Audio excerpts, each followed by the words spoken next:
Donc, pour Augustine et Sam, dans le fond, j'ai fait comme que je fais d'habitude dans votre bloc-notes.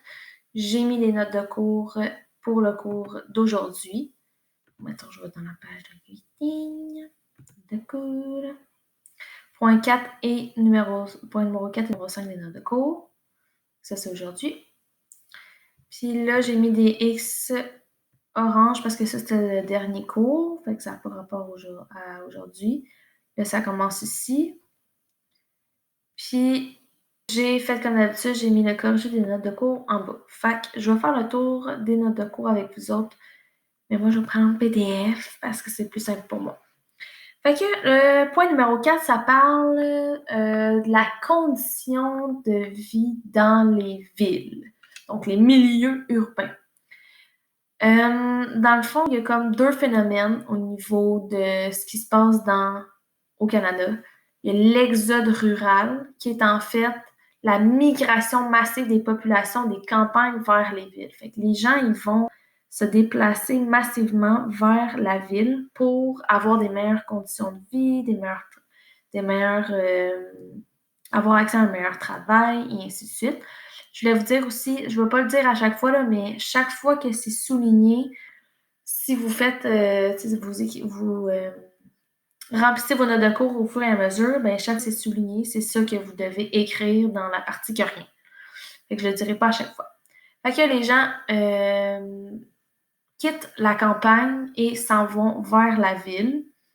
Puis ça crée un phénomène qu'on appelle l'urbanisation, qui est en fait l'augmentation de la population en ville. L'urbanisation prend de l'ampleur. Fait qu'on le voit ici dans le petit graphique. Mettons, ici, dans le gris pâle, c'est le nombre de gens.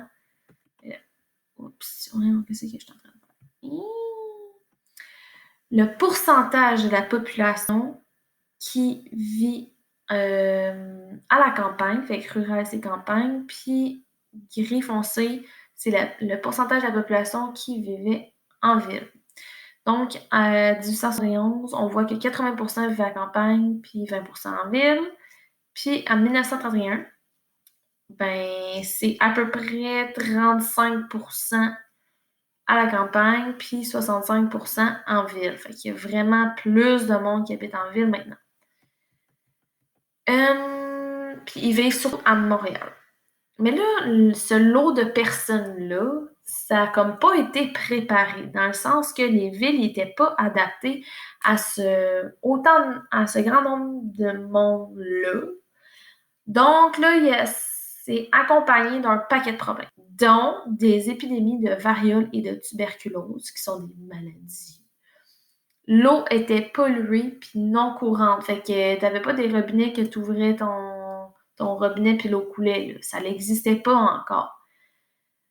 Le taux était de mortalité infantile, fait que, mettons, les petits bébés qui meurent, là, il était élevé. Les égouts étaient inexistants dans les quartiers ouvriers. Les quartiers ouvriers, c'est là qu'il y a comme de la job, mettons, les usines. L'hygiène personnelle était problématique. OK, les gens puaient. Il n'y avait pas d'eau courante. Fait que, tu sais, t'avais peut-être pas le temps d'aller te laver, tentais pas d'y aller, c'était loin. Fait que ça se sentait pas très bon. Puis, il y avait beaucoup d'alcoolisme. Fait que là, ils ont essayé de trouver des solutions pour améliorer, dans le fond, les conditions des gens qui vivaient en ville. Fait que pour essayer de diminuer les gens qui étaient infectés par les varioles et la tuberculose, ils ont créé des vaccins. Ils ont sensibilisé les gens aux mesures d'hygiène, fait que pas juste leur dire « tu pues », mais dire pourquoi c'est important. Fait qu'ils ont sensibilisé les gens, puis ils ont aussi créé des bains publics. Fait que ça, j'imagine que tu vas là-bas, tu comme loues un bain, puis tu peux te laver là, parce que c'est pas tout le monde qui avait l'eau courante.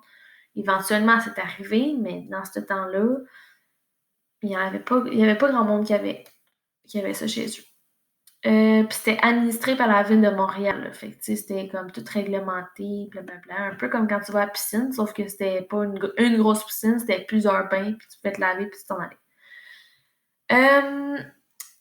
Ils ont aussi fait du progrès par rapport à la pasteurisation. Fait que, tu sais, une des raisons pourquoi les enfants mouraient, c'est parce qu'ils buvaient du lait non pasteurisé. Fait que ça, tu peux développer plein de bactéries en dedans de toi, puis maladies aussi, fait que tu meurs.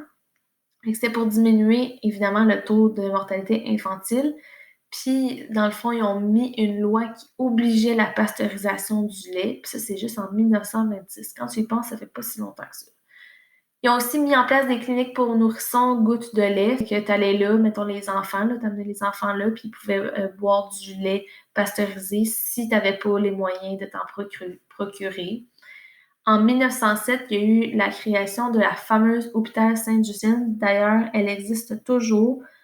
Puis c'est l'hôpital qui est vraiment renommé pour les enfants qui ont des problématiques plus complexes. Mettons la leucémie, les enfants vont là, puis sont super bien traités, super bien. Cet hôpital-là est vraiment très bien réputé. Puis finalement, pour éliminer l'eau polluée, parce que tu sais, il n'y avait pas d'eau courante, puis elle n'était pas potable non plus, ben ils ont ajouté dans le fond du chlore dans l'eau, puis ils ont aussi rajouté des mesures de filtration pour que ça soit buvable. Fait que, tu sais, dans les villes, là, ben, vous autres, vous habitez pas en ville, moi non plus, mais quand tu bois de l'eau d'une ville, ça goûte un peu le chlore. Fait que eux, c'est ça qu'ils font pour comme enlever les bactéries, tandis que, ben, je pense que vous avez un puits chez vous, là, fait que l'eau sort directement du sol, ben, ça goûte pas le chlore. C'est sûr qu'il va y avoir, tu sais, dans votre eau, il y a quand même des genres de bactéries qui sont là pour rendre l'eau potable, mais c'est pas le chlore.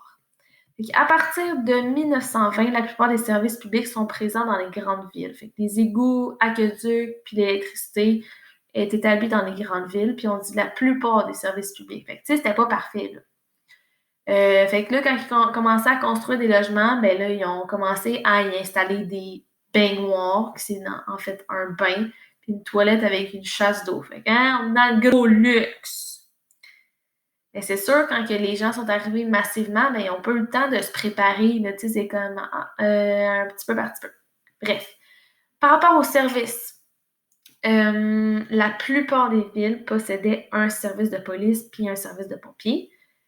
Puis dans les villes, il y a eu comme des tramways qu'on voit dans la photo ici. Là. C'est comme dans le fond des métros, mais à la place d'être sous terre, c'est sur terre. Fait que c'est comme un train aussi. C'est comme la différence. Ben, pas la différence, mais un mix entre train puis métro. En 1904, on comptait 300 tramways électriques. Puis en 1904, c'est aussi l'année qu'on voit apparaître les premières autos. Fun fact, à Granby, la première automobile est apparue vers 1910. Elle appartenait à M. Lige, propriétaire du Granby Leader Mill. Fait que ça, j'imagine, c'est une affaire de poste. En 1915, dans les villes de Montréal, Québec, Hull, Trois-Rivières et Sherbrooke, sont tous rendus équipés avec des tramways électriques. Mais en 1936, ben, on switch le tramway par les autobus qu'on connaît encore aujourd'hui.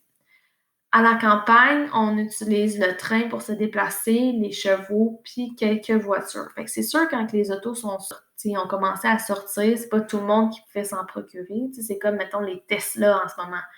C'est pas tout le monde qui peut en avoir, puis c'est pas tout le monde qui en veut non plus, puis c'est correct. Fait que, dans le fond, ça fait le tour du point numéro 4. Ce que vous devez retenir, c'est que dans ces années-là, il y a eu un gros boom au niveau de la ville. Fait que beaucoup de gens sont passés de campagne à la ville. Puis ben, ça leur a apporté un peu un lot de problèmes.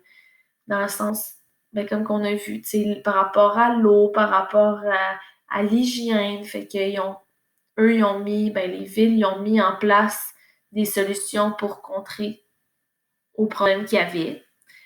Puis aussi, ça serait bien que tu retiennes que l'automobile est arrivée vers les années 1904. Ça fait pas mal le tour pour les milieux urbains.